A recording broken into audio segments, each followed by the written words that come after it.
At 12, she was a bride. At 13, a mother. What should have been years of games and school books became a struggle for survival. This is the story of a girl forced into adulthood far too soon. Her stolen innocence, her hidden defiance, and the shocking moment she rewrote her fate. And when you hear how it all ended, you won't believe it. If your childhood had been taken from you overnight, what would you have done? Surrender to the weight of tradition, or risk everything to fight back? Share your thoughts, because this girl's answer will shake you. She should have been playing in the fields, chasing laughter with other children. Instead, at 12, she was draped in garments too heavy for her small frame, the symbol of a wedding she never chose. Her dolls were replaced with vows, her schoolbooks with duties of a wife. In many parts of the world, this was not rare. It was expected. A girl was not seen as a child, but as a commodity, a family's bargaining chip to secure alliances or wealth. The real tragedy? Once the veil fell, her childhood was gone forever. No turning back. One day she was giggling with friends. The next, she was someone's property. Why would a family force a child into marriage? The answer was wrapped in centuries of tradition. For her parents, it wasn't cruelty, it was duty. Marrying young was seen as protection, a way to guard her honor and secure the family's reputation. In their eyes, she wasn't just a daughter, she was the thread holding generations together. But tradition, when weaponized, becomes a cage. What elders called protection was, in truth, a lifelong sentence. For the girl, it meant no education, no dreams, and no voice of her own. The path was written long before she could even read. The wedding feast had barely ended when the reality set in. At 12 years old, she was led into a room dimly lit, its silence heavier than the drums that had played outside.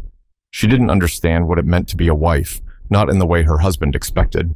Childhood had not prepared her for this. Fear replaced innocence as the door closed, and with it, the final boundary between girlhood and a role she was never meant to play. For generations, no one questioned it. This is a wife's duty, they said, as if repeating the phrase could erase the cruelty. But duty without choice is not honor. It is violence dressed as tradition. By 13, her body was already carrying a life. What should have been the start of adolescence became a struggle to survive childbirth. Doctors warn that pregnancy at such a young age is perilous. The body is not ready. The risks of complications and death are magnified. Yet for her, there was no choice, only expectation. To her family, this was a blessing, proof that she could fulfill the role of a wife. To her, it was a nightmare unfolding inside her own skin. Her mornings blurred into exhaustion, her nights into quiet tears. Each kick reminded her she was both a child and a mother at once, a contradiction no human should endure. Too young to mother, too old to be a child, and still she endured. Not because she was ready, but because survival was the only option. That first pregnancy would become the crucible that hardened her spirit, setting the stage for defiance she didn't yet know she had. Childbirth was only the beginning. Survival came with its own chains. Girls who lived through it were rarely celebrated. They were silenced. To speak of the pain was seen as shameful, a sign of weakness that could dishonor the family. So she swallowed her screams, buried her fears, and wore the mask of obedience. But silence carries a cost. Medical dangers, ruptured bodies, infections, lifelong complications were dismissed as a woman's burden. Many never made it past their first child. The graves of young brides filled quietly, while communities pretended it was fate, not neglect. For her, every day became a gamble between life and death. Yet, beneath the silence, something stirred. Each risk, each wound, planted a thought more dangerous than any illness. The idea that she deserved more than just survival. Outside her small world of duty and silence, life carried on as if nothing had changed. Boys her age still raced through the streets, carefree, while girls just a year younger than her still played with ribbons in their hair. She saw them and realized the cruel divide.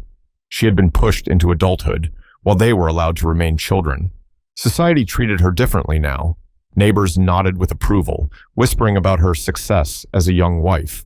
They did not see her sleepless nights or the way her body trembled under the weight of responsibilities too heavy to bear. Respect, she discovered, was often just another word for control. And yet, Glimpses of freedom teased her. A laugh from a girl in school, the voice of a traveling woman who spoke boldly, stories of others who dared to dream. These fragments began to haunt her. They showed her what life might have been, and what it could still become. Every person has a moment when the weight becomes unbearable. For her, it came one night when the cries of her newborn echoed against the silence of the house.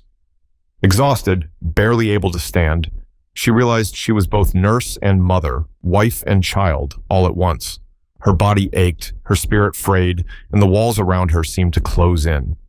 That night, she asked herself a question she had never dared to speak. Is this all my life will ever be? The thought was terrifying, but it was also liberating.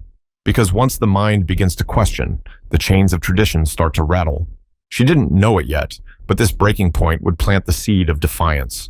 A seed that, if nurtured, could grow into the strength to resist the path that had been forced upon her. Defiance doesn't always roar. Sometimes it whispers. For her, it began with a refusal so small it almost went unnoticed. She dared to leave a chore undone, to answer back with a quiet no, to sneak a glance toward the girls still in school as if imagining herself among them. Tiny rebellions, but in her world, they were dangerous acts. Each spark of resistance carried risk. A raised hand, a harsh word, or worse could follow. Yet she learned something powerful. Each time she resisted, even in secret, she felt a piece of herself return. The more they tried to silence her, the more her inner voice grew louder.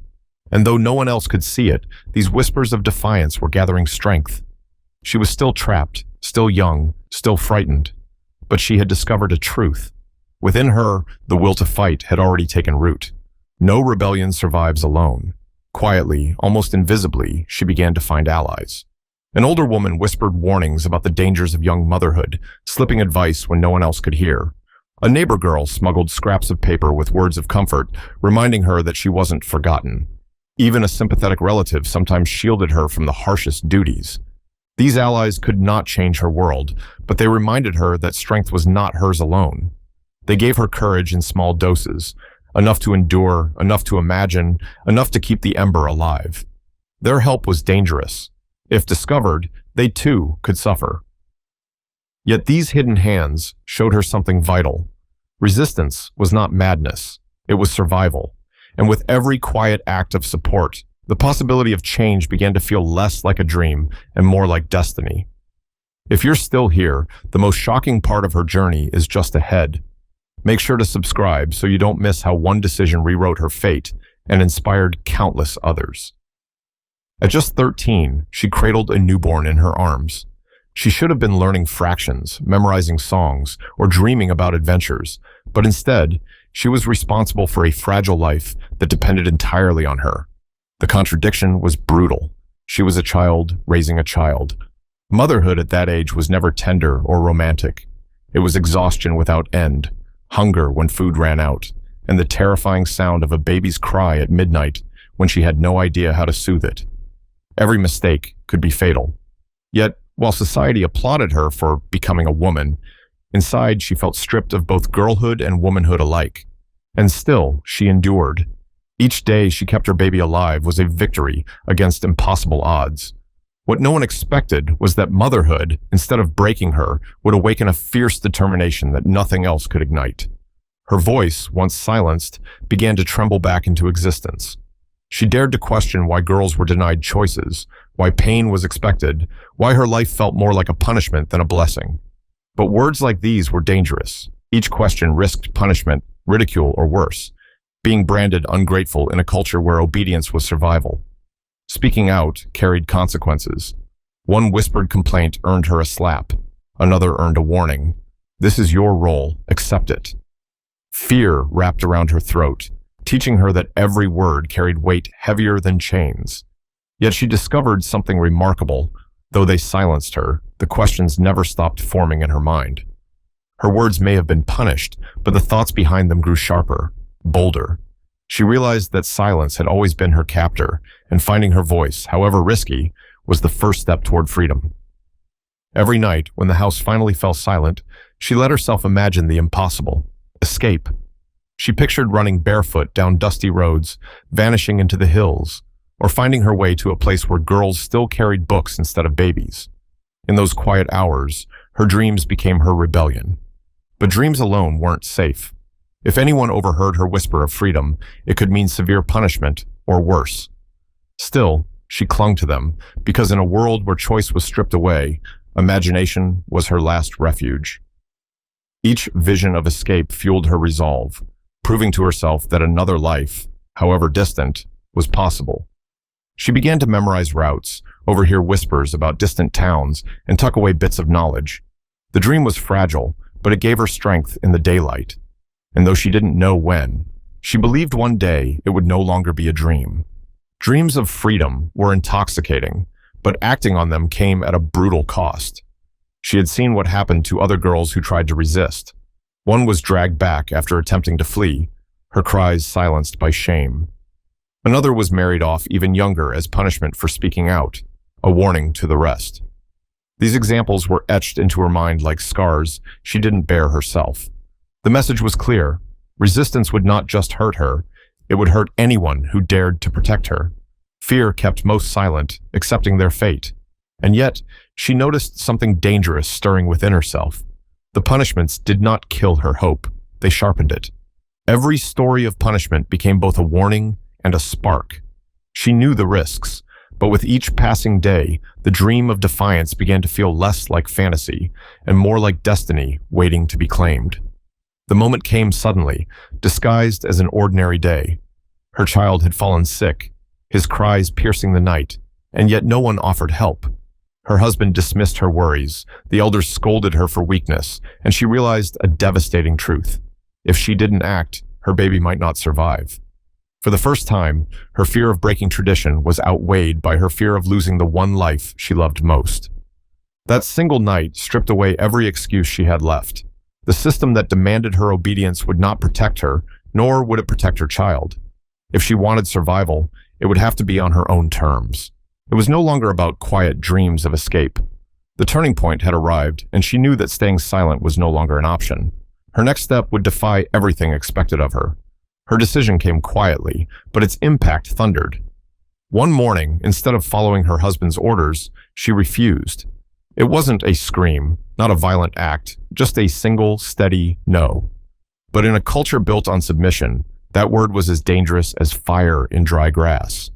The household erupted in anger. Voices rose, hands threatened, and punishment loomed. Yet, for the first time, she did not shrink back. She stood her ground, clutching her child as if to shield both of them from a world that demanded obedience. That single refusal was not just defiance. It was survival reshaped into action. Defiance did not make life easier. It made it harder. Every glance became suspicious. Every word monitored. Every step watched. Yet something inside her had shifted. Instead of shrinking under the pressure, she learned to carry it. Each day became a test of resilience, and each time she endured, she grew stronger. The odds were stacked mercilessly against her, too young, too poor, too bound by custom. But she began to see that survival was itself a weapon. Every day she refused to break was a day she won a battle against the forces trying to crush her spirit. If survival had given her strength, motherhood gave her purpose. The moment her child's life was threatened, by illness, hunger, or the careless neglect of others, she transformed. Fear no longer mattered. She would fight, beg, or even defy the very people who claimed authority over her if it meant keeping her baby alive. The instinct of protection burned hotter than any tradition. What others saw as weakness, her youth, her inexperience, became the very fuel for her determination. No command, no custom could outweigh the bond she felt. Her child became both her burden and her armor. In protecting him, she discovered the deepest truth. She was not powerless. And once she realized her strength, the walls that confined her began to look less like destiny and more like obstacles waiting to fall. The moment arrived when her husband demanded obedience once again, another command that would have stripped her of dignity and endangered her child. But this time, instead of whispering no, she acted. She gathered her strength, walked out of the house, and stood where the entire community could see her refusal. What had been a private rebellion became a public declaration. Gasps echoed. Whispers spread like wildfire. A young girl, barely a teenager, had broken the unbreakable rule. obedience at all costs. Some condemned her as dishonorable, others admired her bravery in secret. For the first time, her defiance wasn't just survival, it was a statement. That single decision marked the beginning of her transformation. She was no longer the silent bride forced into submission. She was a figure others would remember, proof that even the smallest voice could shake the foundations of tradition. Her defiance did not go unanswered. The community judged swiftly. Elders scorned her, relatives whispered curses, and neighbors distanced themselves in fear of being tainted by her rebellion.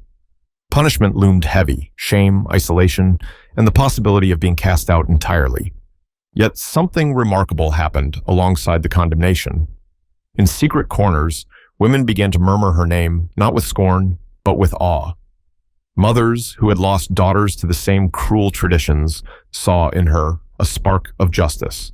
Even some men, quietly disillusioned, admitted what others dared not say. Perhaps the old ways were not as sacred as they claimed. Her act of courage did not erase her pain, nor did it suddenly free her from the chains of her world. But it left behind something more powerful: a story. And stories, once told, cannot be contained. Her defiance echoed beyond her village, whispered from mother to daughter, growing louder with each retelling. Generations later, her name became a quiet rallying cry for those fighting against child marriage. She was proof that even the youngest, most silenced voice could shake tradition at its core. Her journey was not simply one of survival, it was one of transformation. Her legacy stands not in the pain she endured, but in the change she inspired. She showed that fate is not always unbreakable, and that defiance, even from a child, can ripple across time and rewrite destinies. Her life was marked by tragedy, but remembered for defiance. Married at 12, a mother at 13, silenced by tradition, yet fueled by resilience, she refused to remain a prisoner of her fate. Each choice, each act of rebellion, was a reminder that strength is not born from comfort, but from survival. She taught us that even in the darkest moments, a spark can ignite change. Her story forces us to ask, how many others could rise if given even the smallest chance to choose? And as long as her legacy is remembered, her defiance continues to echo. Stay tuned, because in our next story, we'll uncover another life that challenged impossible odds and ended with a twist no one saw coming.